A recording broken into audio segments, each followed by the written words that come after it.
Welcome to HECTV's live interactive program that's part of St. Louis. The whole production is pulled together. There's going to be a steel bridge. On the American classic novel, The car that put America on wheels. Welcome to HECTV Live.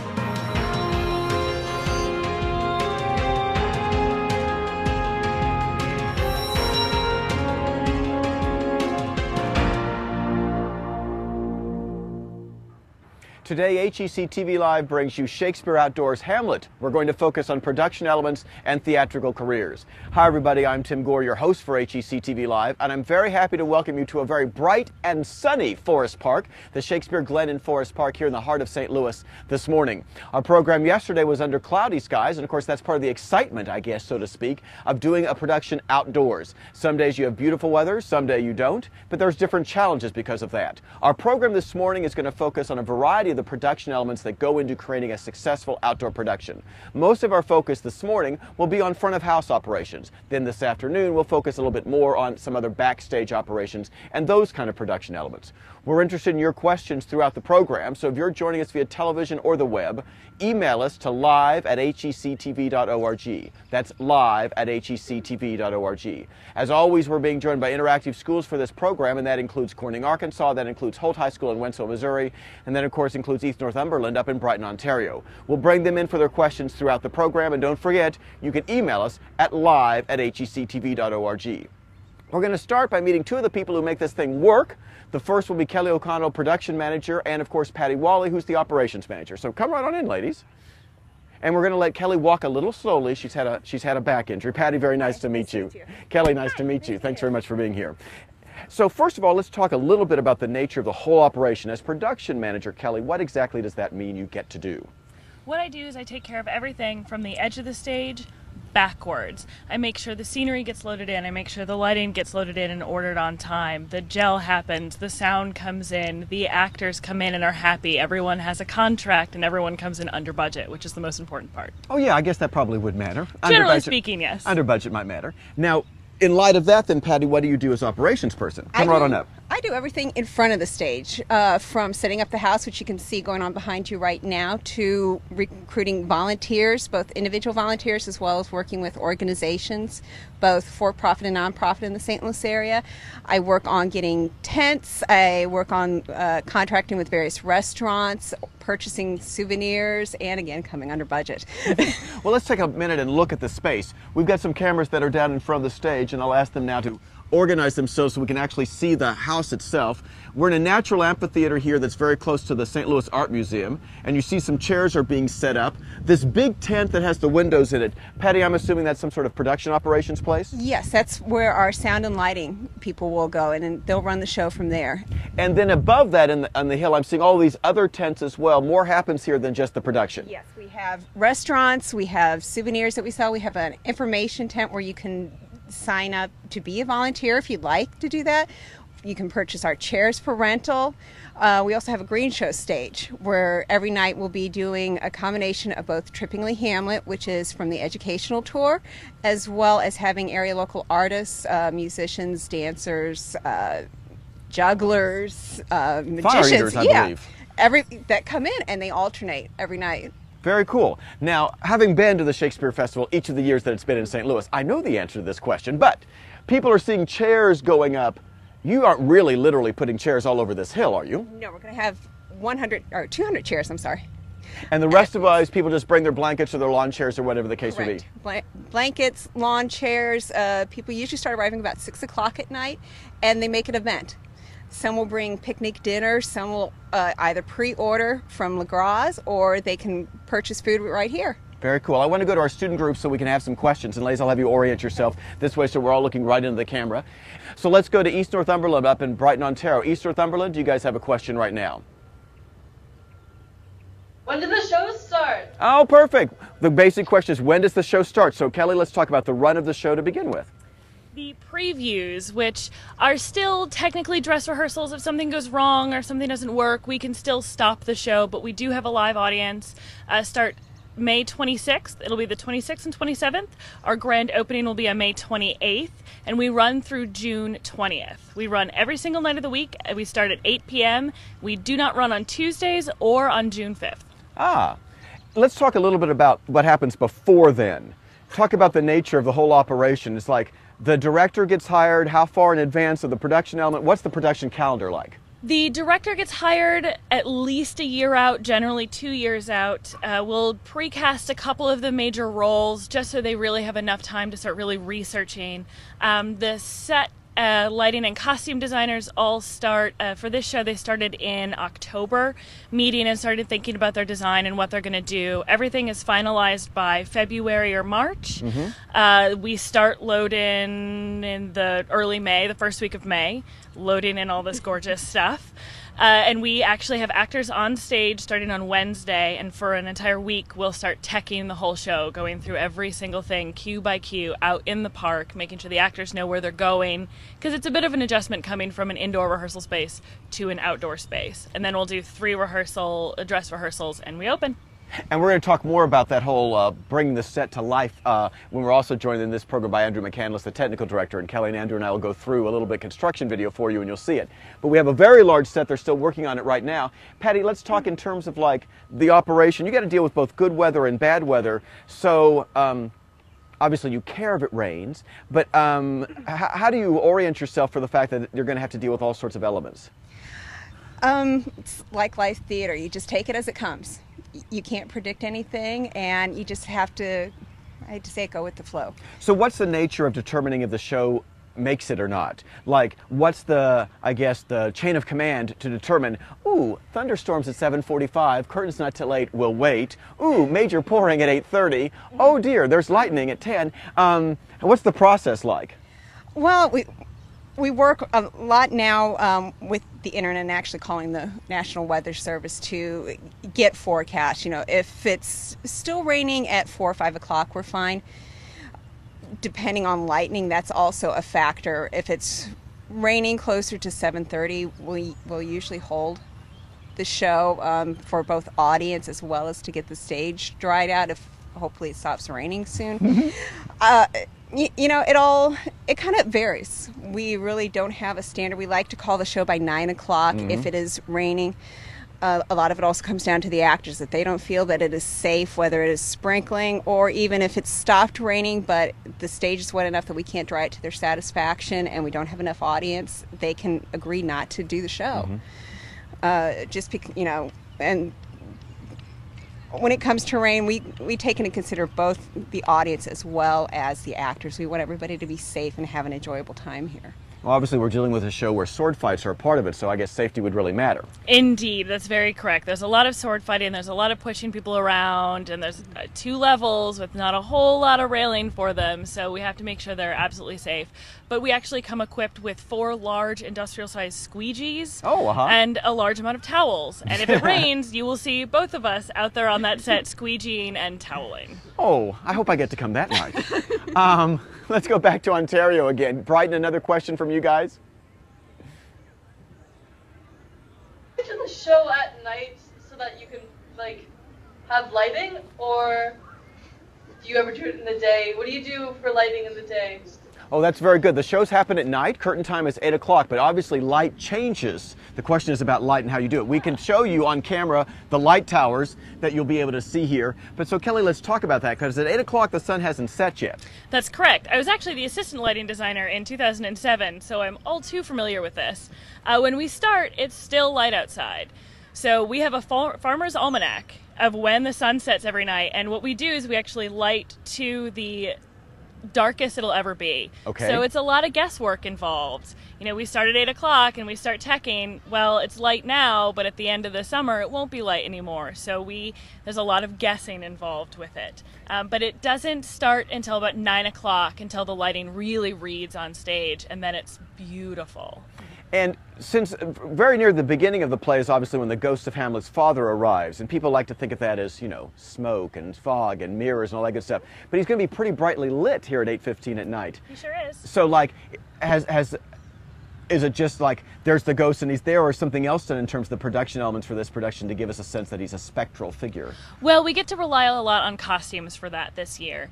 Instead of making it all beautiful with lighting, which is generally how it's done, it'll be done through a really ornate costuming, which will be very, very different from all the other characters, which will instantly set him apart. Plus the way he's acting and the way he's carrying himself and the way he's moving will also set him apart from the rest of the cast. Very cool. Let's go back to Holt. Holt High School, come in and join us. A question you guys have right now. In the play, it says she drowns. How do you make that happen? Oh, in the outdoor excellent. theater? The drowning outdoors. So, talk about Ophelia. Well, luckily, I suppose, Ophelia actually drowns Off stage. Isn't that convenient? Thank you, Shakespeare, for writing that so well for us. We do have to deal, however, with her grave scene. So actually today, our technical director is building the grave. She'll actually be lowered into the stage. We do have a trap for her to sort of sneak away. She'll be lowered in, and different rocks will go on top to create her grave. Oh, very cool. I guess I can't miss this moment. Andrew, could you come down and join us right now? Since we're talking about Ophelia's grave, this might be a perfect segue to bring you in. And Andrew, I'll just have you join me on this side. Oh, don't worry, walk right in front. That's good. They're going to get to see you anyway. Thanks so much for being here, Andrew. Certainly. So the question dealt with Ophelia, and I've just learned the fact that you're actually going to be building her grave and she gets lowered down into it. So as we look at the set back here, and we've got other cameras that can show the set, where is that part of the play being performed, and how do you create that effect that we're being lowered? Well, it's in the it's in the middle level, next to the vacuum cleaner there. Okay. And what happens is there are three pieces that actually come out of there, and then we've got a platform underneath. And then there are going to be actors who actually lower her down into there on top of a small piece of wood that has straps attached to it. So in essence, you've got like a trap door that's working. We've actually got three trap doors that are all interconnected. Very cool, very cool. Great question, Holt. Let's go back to you, Holt, for another question. Is there a green room where actors can hear and see the show while they wait? Oh, now that's a really interesting question, because obviously you guys have a theater there at Holt High School and you're used to having a green room and being inside. So Kelly, how do the actors deal with that? Do you have cameras that tell them where the shows is? Do they hear it? Are they sitting in trailers back there? We have trailers. Okay. We have large trailers, which Patty actually ordered for us. They're air conditioned. They also serve as the dressing room and costume storage and prop storage. So it's a little tight back there. We do have a very large sound system, and they all have body mics throughout the whole show, so they can hear from backstage what's going on all the time. They can't see, but they know the show well enough that all they have to do is hear the line and they'll be on stage. Very cool. Now, Patty, I know you need to leave us fairly soon because you're dealing with all sorts of house stuff here, but I want to have the kids have a chance to, how did you get involved in this career? Were you a theater major yourself, or did you kind of like fall into that because, I don't know, once you were a famous chef and now you've decided to be an operations manager for theater? Well, I've been working in theater and dance classes and art since I was 3-4 years old, and I actually majored in theater in college. I have a bachelor's in theater design and production and a master's in arts management, and I just kind of stumbled across this job. I interviewed for another position and they brought me in and offered me this one. So what's the difference between, like, in terms of daily operations, in terms of doing this kind of front of house job versus theater design, that kind of thing? This is a lot more public. You're dealing with the public on a much bigger scale than when you're dealing with just designing a production, or as I do a lot of stage management in town. And in that case, I'm dealing more with just actors and the technical side of it than with the public. And how large a house are we going to get out here on a typical night? How many people will be sitting on the hill? Depending on the day of the week, it runs from, I think the smallest house I've seen is about 850 up to about 2,500. Wow. And so currently, you're in the process, I see the chairs going up, but I also see lighting. You're going to actually use the lighting, I guess, to help us in the dark? To create aisles, yes. To create aisles for us? You're seeing solar lights laid out, and they will be put into the ground, and they will outline where the public should go. They're going to create the aisles. For both the public as well as actors, because we will have entrances and exits through the house. Very cool. Patty, thanks so much for joining us. We really appreciate it. So if you end up with more questions for Patty, don't worry, I'll just ask them of Kelly instead as we talk about that. Let's go back up to Canada. Another question from Brighton. Yeah. How do the actors memorize their lines? Is there a different strategy for memorizing Shakespearean? Oh, that's an interesting question. That's an acting question. Have you noticed any difference in terms of strategies for actors memorizing their lines? You know, with this particular cast, I've noticed a lot more of them rehearsing outside of their actual rehearsal schedule. By the time they all got cast about a month before we started rehearsal, and that's when they got their script, and most of them came in pretty much off book, pretty much knowing their lines.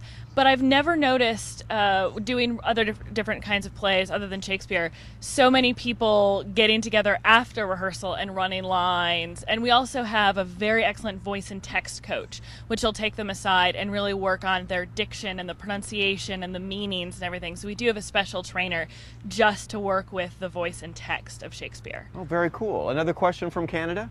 Microphone was muted. Why do you want to do it outside Versus inside? Okay, so why do a production outside versus inside? Well, it's far more challenging, and what isn't fun about a challenge? The original thought process behind the whole festival was a completely free, no walls, no doors you have to come in through introduction to Shakespeare. We're very accessible to the public. People can wander up, even when we're teching. There are no walls, there's no gates, there's no tickets. Even during tech, just wander up. People wander up to the tech table and ask what we're doing while we're in the middle of a scene. So they can actually come anytime they want. If they don't get it, if Shakespeare's not their thing, you know, they can leave, and it's fine. So the reason we're doing it outdoors is so we don't have walls. And as the production happens, as the show goes on the evenings, Andrew, then what do you do as the technical director while the show's actually running?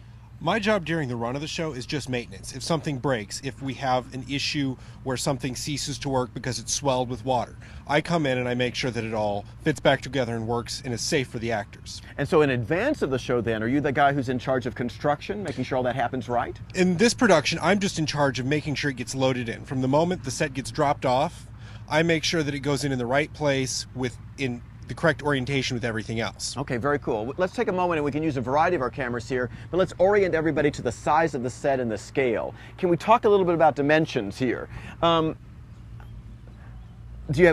Andrew, what can you tell me in terms of like how far across the set is, how high that actually goes up, those kinds of things? It's about 50 feet wide, and the top point of that is about 32 feet off the ground. Okay, so like, am I 10 feet, am I 15 feet to get up to that level of where the ghost is going to walk or whatever the... About in that range. And we've got construction footage, and this might be a good time for us to begin to bring the construction footage as you guys were actually bringing stuff in, and we'll move down closer so we can get closer to the set as we look at this construction footage. But Andrew, talk a little bit about the nature of the construction process as we walk here. Well, the first problem that we have with outdoor theater is that the ground isn't level. Right. We have all sorts of different variations, and there's about 3 feet difference between the highest point and the ground that we're on and the lowest point. So it makes it a little difficult for us to actually get a level set. So the first few days, we're simply putting in and leveling the main 2 decks. Okay. The 2 upper levels came in next. And those were a little bit easier because instead of legging them up with wood, we actually have metal legs under there that allow us to make adjustments. After that, the decorative parts, like the first thing we did was structure, and then all the decorative pieces came in, and those kind of just snapped over the structure. And what we're on now is kind of the finishing touches, making sure everything works and is safe for the actors, and making sure that the designer's vision of what it will look like is fully fulfilled. Yes, and in the construction video that you guys just had the chance to see, you saw the trusses go up and the leveling. And as we look at the scene now, obviously you can see some of the behind-the-scenes work. You can see where those trusses are and that kind of thing. Is that steel? Is that aluminum? It's aluminum. Uh-huh. They're actually specially engineered for theater. They hold, each truss member holds 12,000 pounds. So wow. They hold a lot more than what we'll ever be putting on them. But in rock shows, it's the same truss. Okay. Now Kelly, it's my understanding that you got a company and they built it and it came in like modular units, that kind of thing? Yes, we hired a company called Switch, which is an incredible scene design. They do a lot of corporate events, truck building, things of that nature, lots of screen printing as well. And this is their specialty. So we could bring it to them, be like, we need something that is going to be able to withstand tornadoes and rain and lots of horrible, horrible things happening to this and not budge an inch.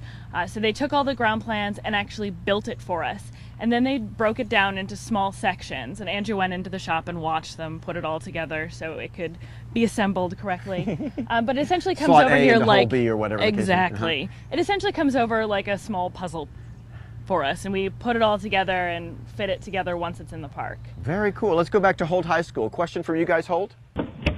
Who like designs the set? Is it the director, or do you have like a person that's set on designing the set, or is it like a combination of the both? Very cool. A question about the design. Is it a combination of both the director's vision as well as the set designer's vision? How does that work out?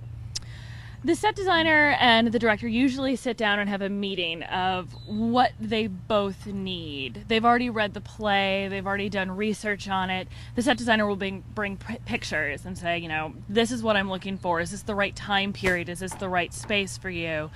And they'll start from different pieces of art and research and sort of talk from there. And of course the director needs enough entrances and exits and levels to make it interesting for the audience. So it is a very collaborative process. Because obviously we couldn't do the grave scene if we didn't have levels for sure. It wouldn't make sense for the ghost to be walking up on the ramparts if we didn't have the levels for that. And would I be right or wrong in assuming that the area up on top, that level that looks very much like a chapel, so to speak, as obviously Gothic architecture, is that where we would find Claudius praying, where Hamlet decides he's not going to kill him? Or do you know, Kelly, where that scene's staged? You know, I've seen run-throughs many, many times. It's very difficult. They actually tape out on the floor all the different levels. Because you haven't been out here, obviously. Right, sitting down and watching is very difficult. But I actually believe that's played all the way downstage. Oh, very cool. I could be wrong. Now, the set itself, in case you guys don't know, obviously Hamlet's set in 16th century Denmark, and you guys made the choice that we were going to be very realistic to the time period. Yes. And the director made that choice, just so you guys know. Let's go back to Holt for another question. How do you deal with entering and exiting the stage? Entrances and exits. So are there certain spaces that aren't entrances as exits, or as we look at the different, like, you know, Gothic arches, what are the basic entrances and exits? Well, all of the Gothic arches are at some point used as an entrance and exit. What's coming up next from Switch actually is a bunch of steps to actually allow them to get from one level to the next. Because right now we have some 3-foot and 2-foot steps between one level and another. So they're going to bring those in, and that will allow kind of direct where it goes. But over most of this, they'll be able to step up just about anywhere. There are very few areas that don't actually have some step to the next level. And Brighton, as you guys, I'm going to go to you guys for the next question, but as you do that, we're going to switch around. We're kind of like standing in front of the set for you, so you get a sense of its size and scale versus us, who are like 5 feet 10 inches, that kind of thing. So Brighton, let's go to you guys. A question? The question. It is, how do you fund this? Do you charge people to come watch it? If not, how is this all funded? It is a free production, so you get to come without paying any kind of admission at all, though obviously they do pass the hat, so to speak, and are happily ready to accept donations, or if I remember right, there's donation boxes that you can put into. But Kelly, the question's about funding. How do you guys get funded? Well, 92% of our entire yearly budget is actually from private donations, meaning people coming to see the show and enjoying it and giving us $1. Different corporations donating $1,000, things of that nature. Only 8% actually comes from government grants and different funding of that nature. So if it weren't for the public, we wouldn't be here. Now, Andrew, I want to ask you a question about special effects. Are there, besides the grave scene, are there any kind of special effects that are happening in the play? None that I know of, but I'll tell you that's really not my area. Okay, very cool. I always get that opportunity to ask somebody a question that's not in their area. It's perfectly fine, and just like, duh, never mind. Brighton, let's go back to you guys. Another question. Yeah. How do you deal with wild animals? Have you ever had any problems? That's a great question. The wild animals might be, I suppose, the people in the audience who have brought too much wine with them, but in this instance, we'll talk about nature furry creatures. Have you had any situations about animals? In 2007, we had a well that went all the way down to the ground that got a little muddy at the bottom, and we had a baby raccoon or baby possum, a baby possum that would come up during the show and sit on the edge of the well and watch.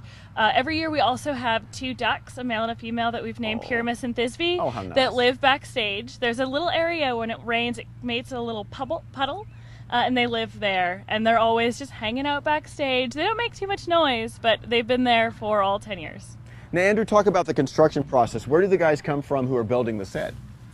Well, we have 4 guys who are from local number 6. It's the IATSE union, who is in charge of most theater in the country. Like, most theater that's loaded in professionally is done by IATSE. And then we have 4 people from the community who have experience with community theater and various forms of construction who come in and help us as well. Very cool. Let's go back up to Canada. Another question from you guys. Have you ever had any hilarious mishaps?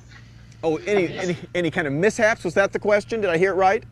Yes, any hilarious mishaps. Okay. Well, first of all, let's just talk about this production specifically. Kelly, talk about the nature, because it's a gorgeous day in St. Louis today. It was not necessarily the most beautiful day yesterday, and trust me, over the weekend and last week was not the prettiest day unless you really enjoy rain a lot.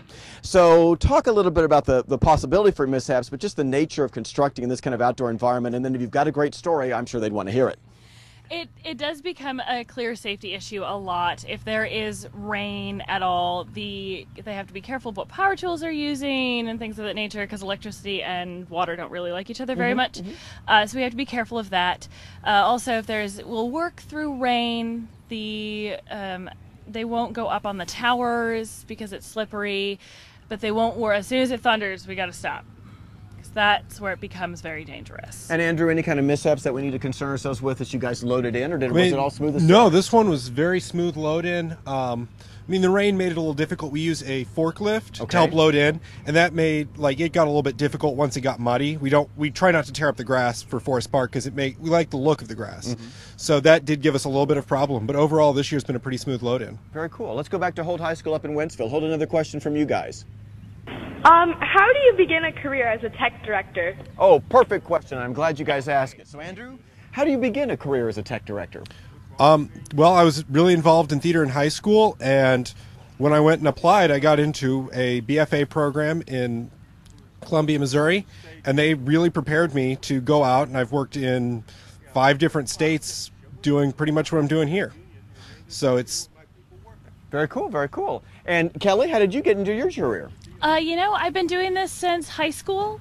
I've always been involved in actually lighting design. I have a BFA in lighting design. And I went to Webster University, which is how I got involved with this particular production. And I got asked to come back as the production manager, not the stage manager. And it's wonderful. I'm going to step away and deal with something very Thank you very quickly. much. I appreciate that, Kelly.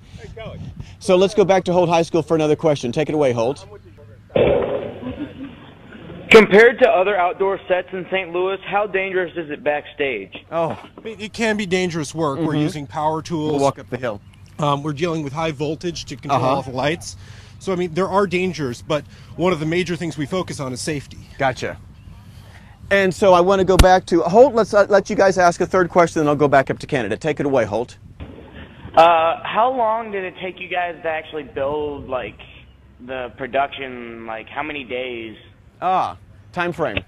It took them about 3 weeks to build everything that you see, and then load in has been, we're at week 2 right now. Very good. I want you guys to have the chance to look at a little time-lapse video of the construction process. It's a short little video, but it'll give you some idea about the time-lapse of how it all came together. And as you guys look at this, Brighton, be thinking about your next question. I'll go up to you guys in Canada.